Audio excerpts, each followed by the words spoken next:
Main వీడియోలోకి వెళ్ళే ముందు జస్ట్ ఒక 1 minute ఈరోజు ఉన్నటువంటి ఇంపార్టెంట్ బ్రేకింగ్ న్యూస్ ఒకటి ఉంది, అది చెప్తాను.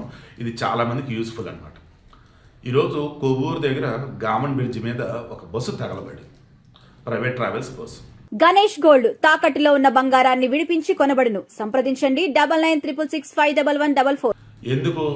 దానిలో సెల్ఫ్ మోటార్లో షార్ట్ సర్క్యూట్ జరిగింది. అది గమనించినటువంటి డ్రైవరు ఇమీడియట్గా బస్సుని సైడ్కి ఆపేసి ప్రయాణికులు దించేశాడు. లక్కీలీ ఆ సమయంలో ప్రయాణికులు 6 ఉన్నారు, బస్సు సిబ్బంది ఒక 4 ఉన్నారు, మొత్తం 10 మంది. అంతా దిగేశారు. బస్సు ఆల్మోస్ట్ పూర్తిగా దగ్ధం అయిపోయింది. సో ఇప్పుడు నేను చెప్పేది ఏంటి, సంక్రాంతికి ఊరులు వెళ్దామని ఎవరైతే అనుకుంటూ ఉన్నారో, మీరు అవునన్నా కాదన్నా ఏదేమైనా సరే ఆర్టీసీ బస్సులోనే వెళ్ళండి. ఎందుకంటే ఫిట్నెస్ ఉంటుంది. ప్రైవేటు వచ్చేసి ఏవి ఫిట్నెస్ ఉన్నాయి, ఏ ఫిట్నెస్ లేవు, పైకి పటారం లోన లోటారం ఉన్నట్టుగా ఏ ఉన్నాయి ఏంటి తెలియదు అనమాట. సో దయచేసి జాగ్రత్త. సంక్రాంతికి వెళ్ళే వాళ్ళు పండగ ఊరు వెళ్ళకపోయినా పర్లేదు, కానీ సేఫ్ జర్నీ చేసేలాగా చూసుకోండి. అదర్వైజ్ ఇంట్లోనే ఉండండి. ఓకేనా? Please take care. Coming to సినిమాల టాపిక్ వద్దాం.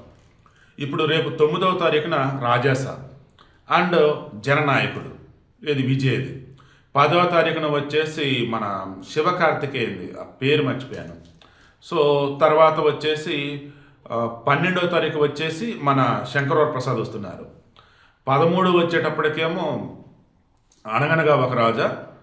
తర్వాత వచ్చేసేమో మన ఈయన దేవురు రవితేజది భర్త మహాశైలికి విజ్ఞప్తి. ఆ తర్వాత శర్వానంద నారి నడుమురారి. ఇలా చెప్పుకుంటే పోతే వరుసగా ఉన్నాయి, 6 సినిమాలు పైగా ఉన్నాయి. సో వీటిల్లో ఏ సినిమా చూడాలి ఏంటని చెప్పేసి ప్రేక్షకులు డిసైడ్ అవ్వాలనుకున్నప్పుడు ఇక్కడ మెయిన్ అతని మీద ఇంపాక్ట్ చూపించేది టికెట్ రేటు. అవునన్నా కాదన్నా నేను మెగాస్టార్ అభిమానినే, ప్రభాస్ అభిమానినే. బట్ నాకేంటి, ఏ థియేటర్లో ఆడుతుంది, ఆ థియేటర్ టికెట్ ప్రైస్ ఎంత, ఇది కదా. ఈ చిన్న లాజిక్ మరలా మనోళ్ళు మర్చిపోతున్నారు. మరలా ఏం చేస్తున్నారు, టికెట్ రేట్లకు సంబంధించి ఇదిగో ఈరోజు మరలా కోర్టులో ఉంది. మేబీ ఈ వీడియో మామూలు అప్లోడ్ చేసే సమయానికి కోర్టు తీర్పు రాకపోవచ్చు, అందుకే ఈ వీడియో ఇస్తున్నాను. సో కావేస్ మీడియా టీం వాళ్ళకి చెప్తాను, ఈ వీడియో ఇవ్వగానే ఇమీడియట్ పెట్టండి అని చెప్తాను. ఎందుకంటే మొన్న మధ్య సింగిల్ బెంచ్ జడ్జి తీర్పు ఇచ్చారు. అఖండ 2 విషయంలోనా దాని విషయంలోనే అనుకుంటా. ఏమని, ఇదిగో టికెట్ రేట్ల పెంపు అనేది ఉంది కదా, అది కరెక్ట్ కాదు, ఆపేయండి అని. అదే సమయంలో కోమటిరెడ్డి వెంకటరెడ్డి ఒక మాట అన్నారు. సినిమాటోగ్రఫీ మంత్రి ఆయన, అరే నా దాకా రాలేదు, ఎలా వెళ్ళిందో ఏంటిది, బట్ ఇక నుంచి అయితే నా దగ్గరికి రావద్దు, టికెట్లు మేము పెంచం అన్నాడు. రేవంత్ రెడ్డి గవర్నమెంట్ ఆల్రెడీ సంజయ్ థియేటర్లో పుష్ప 2 సినిమా అప్పుడు జరిగిన తొక్కిసలాట వల్ల అసెంబ్లీ సాక్షిగా రేవంత్ రెడ్డి చెప్పారు. ఏమని, ప్రీ రిలీజ్ ఈవెంట్లో ఉండవు, ముందు వేసే ప్రీమియర్లు ఉండవు, టికెట్ రేట్ల పెంపు ఉండదు, కాబట్టి ఇక నుంచి ఇలాగే ఉంటుంది చూసుకోండి అని చెప్పేసి అన్నాడు. అదే సమయంలో భారీగా సినిమాకి ఎందుకు ఖర్చు అవుతుంది ఏంటనుకున్నప్పుడు హీరోల రెమ్యునరేషన్, అవునా కదా. అండ్ మన దగ్గర అవైలబిలిటీ ఉన్నా కానీ మంచి లొకేషన్స్ ఎక్కడెక్కడ ఫారిన్ లొకేషన్స్ అటు ఇటు తీస్తూ పోతూ ఉంటారు. ఈవెన్ టెక్నీషియన్స్ కానీ రిమైనింగ్ కూడా మన దగ్గర ఉన్నా కానీ వేరే వాళ్ళు పట్టుకొస్తూ ఉంటారు. అసలు ఈ సినిమాకి ఎంత బడ్జెట్ అవుతుందని చెప్పడానికి సంబంధించి ప్రాపర్ లెక్కలు అసలు చూపిస్తున్నారు, ఇది కూడా డౌట్. సరే ఫైనల్ ఇప్పుడు ఏంటి విషయం, ఈరోజు మరలా రాజాసాబు, మన శంకరవర ప్రసాద్ వీళ్ళ సినిమాల ప్రొడ్యూసర్లు అవుతున్నారో మరలా కోర్టుకు వెళ్ళారు. ఎందుకు, ఏపీలోనేమో టీడీపీ గవర్నమెంట్, కూటమి గవర్నమెంట్, సినిమాటోగ్రఫీ మంత్రి వచ్చేసి కందుల దుర్గేష్ అయినా మన జనసేన అతను, అండ్ మన శంకరవర ప్రసాద్ గారు మన పవన్ కళ్యాణ్ గారి యొక్క అన్నగారేనా. అండ్ ఏపీలో వచ్చేసి లక్కీలీ ఏ ఒక్కరు కూడా సినిమా టికెట్ రేట్లు పెంపు అది కరెక్ట్ కాదంటూ కోర్టులకైతే వెళ్ళడా. తెలంగాణలో హైదరాబాద్లో వెళ్ళారు, కోర్టులు కూడా స్టే ఇచ్చేసి ఆపేసాయి. ఇక ఇప్పుడు ఏపీలో టికెట్ రేట్లు పెంచుతారు, బట్ తెలంగాణలో పెంచాలా లేదా అన్నది ఈరోజు కోర్టు ఇచ్చే తీర్పు మీద బేస్ అయి ఉంది. ఎందుకంటే సింగిల్ బెంచ్ ఇచ్చిన తీర్పు ఏదైతే ఉందో దాన్ని పక్కన పెట్టండి, టికెట్లు పెంచుకోవడానికి అనుమతి ఇవ్వండి అని చెప్పేసి డివిజన్ బెంచ్కి వెళ్తూ ఉన్నారు. ఇక్కడ వాళ్ళు అడిగేది ఎందుకు టికెట్ రేట్లు పెంచాలనుకుంటున్నారు అన్నప్పుడు వీళ్ళు ఏ సమాధానం చెప్తారు, భారీ budget, at the same time చాలా సినిమాలు ఉన్నాయి, at the same time piracy, at the same time OTT, ఇలా చెప్పుకుంటూ పోతే చాలా రీజన్స్ చెప్పవచ్చు.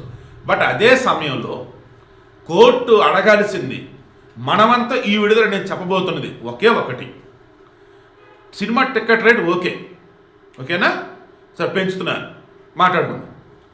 దానికి ఎడిషనల్గా పాప్కార్న్, వాటర్ బాటిల్, ఇలా చెప్పుకుంటూ పోతే పఫ్, పిజ్జా, ఇలా సినిమా పరిశ్రమకు సంబంధించి ఈరోజు అతిపెద్ద శాపం అంటే ఏదైనా ఉంది అంటే సినిమా థియేటర్లో అడ్డగోలుగా ఉన్నటువంటి రేట్లు. ఈ సినిమా టికెట్ కొంటే కొన్నారు ఎక్కువ రేటు, 300-400 పెట్టి కొన్నారనుకుందాం, ఓకేనా. లోపలికి వెళ్ళగానే ఫ్యామిలీ 4 వెళ్ళారనుకుంటే టికెట్ రేట్లు 2000-3000 అయినాయి అనుకుందాం. పిల్లలు ఉన్నారు, నానా పాప్కార్న్ అంటారు, ఇంకోటి కూల్ డ్రింక్ అంటారు. తీరా బయట క్యాంటీన్లోకి వెళ్ళగానే ఆ రేట్లు చూస్తే పగిలిపెట్టున్నాయి ఆ రేట్లు. అయితే ఆల్రెడీ కోర్టులు క్లియర్గా చెప్పాయి, థియేటర్లో సురక్షితమైనటువంటి free water, drinking water supply చేయాలి అని. మీరు గుండెల మీద చేసుకొని చెప్పండి, ఎన్ని థియేటర్లలో మీకు ఫ్రీగా వాటర్ కనిపిస్తుంది ఇందుగా నీట్గా ఉండి చెప్పండి. ఎవడో పెడతాడు వాడు. నేను మా ఏరియాలో మలకాజ్గిరిలో లాంగ్ బ్యాక్ ఒకసారి వెళ్ళాను, అనకూడదు కానీ మరి ఇప్పుడు మార్చలేదు, నాకు ఐడియా లేదు. మల్టీప్లెక్స్ అది కూడా. వాష్రూమ్స్కి వెళ్ళేది ఉండిద్దా, ఆ పక్కన పెట్టాడు వాటర్, అది తాగాలి.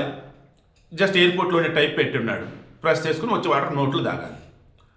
ఆ పక్కనేమో సుస్సు పోస్తున్నాడు, వాసనలు వస్తున్నాయి. ఇలా ఎవడైనా తాగుతాడా? అది వాళ్ళ తెలివి. సో ఇప్పుడు విషయం ఏంటంటే థియేటర్లలో అడ్డగోలుగా ఉన్నటువంటి రేట్లకు సంబంధించి ముందు కోర్టు తీర్పులు ఇవ్వాలి. ఇదిగో ఈ ప్రైస్ ఎంత, ఈ ప్రైస్ ఎంత, ముందు అది గవర్నమెంట్ ఫిక్స్ చేయనివ్వండి.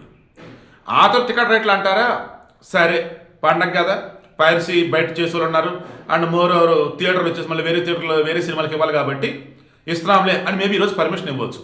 బట్ అందుకన్నా చెప్తున్నా, ఒక రాజాసాబ్ కావచ్చు, దాన్ని ప్రభాస్ కావచ్చు, రేపు పవన్ కళ్యాణ్ కావచ్చు, ఇప్పుడు చిరంజీవి కావచ్చు, ఎవరైనా సరే హీరో తీసుకునే భారీ రెమ్యునరేషన్ ఉంది కదా, దాని ఎఫెక్టే ఈ టికెట్ రేట్లు పెంపుకి. వాళ్ళు కనుక తక్కువ రెమ్యునరేషన్ తీసుకుంటే తమిళనాడులో కానీ, మలయాళం, మన కేరళ కానీ అక్కడ తక్కువ సినిమా టికెట్ రేట్లు అంత ఉండవు.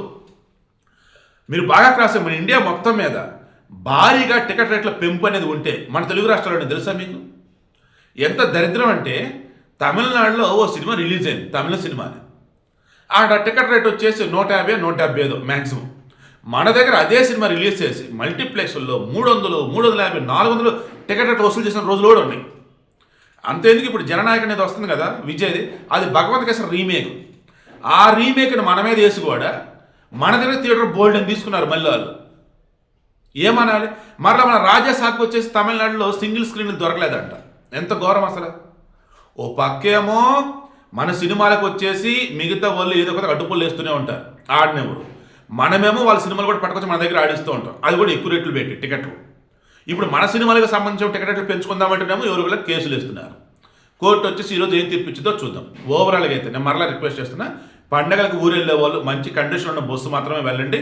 ఇక సినిమా టికెట్ రేట్లు అన్నప్పుడు ఒకసారి చూస్తాం, పండగ అన్నప్పుడు 1, 2, 3 సార్లు అన్నప్పుడు అది మీ ఇష్టం, రేపు కోర్టులు ఇచ్చి తీర్పు ఇష్టం.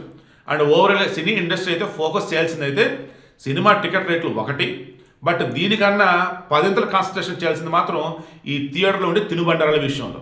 ఎందుకంటే భారీ రేట్లు అవైతే మాత్రం ప్రేక్షకుల నుంచి కూడా పదే వస్తున్న వ్యతిరేకత కూడా వాటి మీదే.